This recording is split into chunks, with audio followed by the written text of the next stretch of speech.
بسم اللہ الرحمن الرحیم۔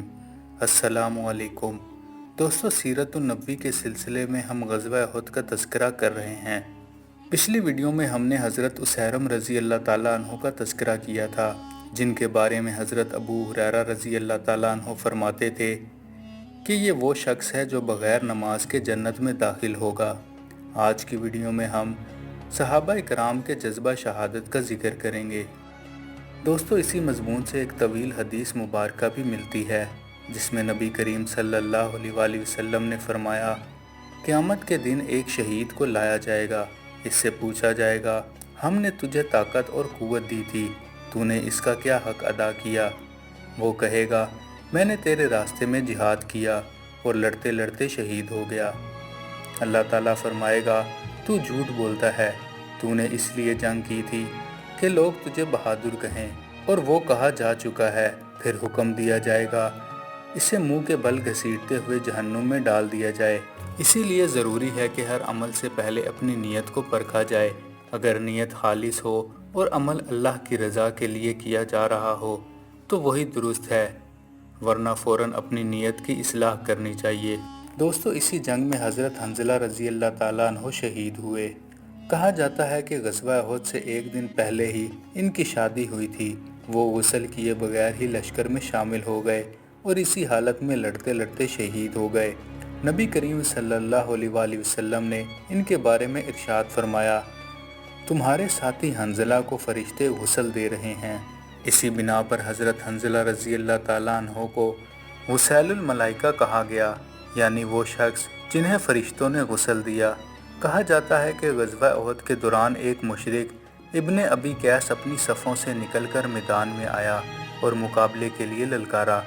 اس نے تلوار کا وار کیا۔ ایک صحابی نے آگے بڑھ کر اس کا مقابلہ کیا اور کہا، لے میرا وار سنبھال، میں فارسی غلام ہوں۔ اس کی تلوار دشمن کے کندھے کو کاٹتی ہوئی نکل گئی۔ نبی کریم صلی اللہ علیہ وآلہ وسلم نے یہ جملہ سنا تو فرمایا، تم نے یہ کیوں نہ کہا کہ لے میرا وار سنبھال، میں انصاری ہوں۔ اس پر ابن ابی قیس کا بھائی آگے بڑھا، اس صحابی نے اسے بھی قتل کر دیا۔ اس مرتبہ انہوں نے وار کرتے ہوئے کہا، لے میرا وار سنبھال، میں انصاری غلام ہوں۔ اس پر رسول اللہ صلی اللہ علیہ وآلہ وسلم مسکرائے اور فرمایا، تم نے بہت اچھا کہا۔ دوستو، اسی غزوہ میں حضرت عمرو بن جموح رضی اللہ تعالیٰ عنہ بھی شہید ہوئے۔ وہ لنگڑے تھے اور ان کے 4 بیٹے تھے۔ جب وہ جہاد کے ارادے سے نکلنے لگے تو ان کے 4 بیٹوں نے کہا، ہم جا رہے ہیں، آپ نہ جائیں۔ اس پر حضرت عمرو بن جموح رضی اللہ تعالیٰ عنہ نبی اکرم صلی اللہ علیہ وآلہ وسلم کی خدمت میں حاضر ہوئے اور عرض کیا، یا رسول اللہ، میرے بیٹے مجھے جہاد میں جانے سے روک رہے ہیں، مگر اللہ کی قسم میری تمنا ہے کہ میں اپنے اس لنگڑے پن کے ساتھ جنت میں داخل ہو جاؤں۔ نبی کریم صلی اللہ علیہ وآلہ وسلم نے ان کے بیٹوں سے فرمایا، تمہیں اپنے باپ کو جہاد سے روکنا نہیں چاہیے، ممکن ہے اللہ تعالیٰ انہیں شہادت نصیب فرما دے۔ یہ سنتے ہی حضرت عمرو بن جموح رضی اللہ تعالیٰ عنہ ہتھیار سنبھال کر نکل کھڑے ہوئے اور اللہ سے دعا کی، اے اللہ، مجھے شہادت کی نعمت عطا فرما اور مجھے زندہ گھر لوٹنے کی رسوائی سے بچا۔ سبحان اللہ۔ دوستو، یہ تھا صحابہ کا جذبہ کہ معذوری کے باوجود بھی خود جہاد کی اجازت مانگ رہے تھے، اور ایک ہمارا حال ہے کہ ہم نماز ادا کرنے کے لیے بھی 100 بہانے بناتے ہیں۔ یا اللہ، ہمارے حال پر رحم فرما اور ہمیں بھی وہی جذبہ عطا فرما جو تو نے اپنے نیک بندوں کو عطا فرمایا، آمین۔ دوستو، کہا جاتا ہے کہ حضرت عمرو بن جموح رضی اللہ تعالیٰ عنہ اسی جنگ میں شہید ہوئے۔ نبی اکرم صلی اللہ علیہ وآلہ وسلم نے ان کے بارے میں فرمایا، اس ذات کی قسم جس کے قبضے میں میری جان ہے، کچھ لوگ ایسے بھی ہیں کہ اگر وہ اللہ پر قسم کھا لیں تو اللہ تعالیٰ ان کی قسم پوری فرما دیتا ہے۔ میں نے عمرو بن جموح کو جنت میں اسی لنگڑے پن کے ساتھ چلتے پھرتے دیکھا ہے، اور ان کے بیٹے حضرت عبداللہ رضی اللہ تعالیٰ عنہ بھی شہید ہوئے۔ جنگ کے بعد حضرت عمرو بن جموح رضی اللہ تعالیٰ عنہ کی اہلیہ اپنے شوہر، بیٹے اور بھائی کی لاشیں ایک اونٹ پر رکھ کر مدینہ منورہ کی طرف روانہ ہوئیں تاکہ انہیں وہاں دفن کیا جائے، مگر اونٹ نے آگے بڑھنے سے انکار کر دیا۔